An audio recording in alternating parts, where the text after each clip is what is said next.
Hozirgi kunda Xudodan ko'p bor so'rayotgan narsam boshimni egmagin nomard nokastga, muhtoj qilib qo'yma nasabi pastga, qadrimni baland qil, teng qilma pastga, o'zingdan o'zgaga zor qilma Alloh.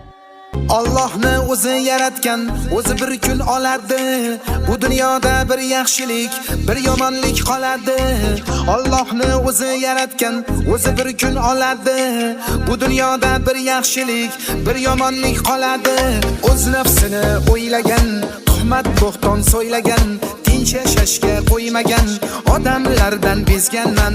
O'z nafsini o'ylagan, tuhmat bo'xton so'ylagan, tinch yashashga qo'ymagan, odamlardan bezganman.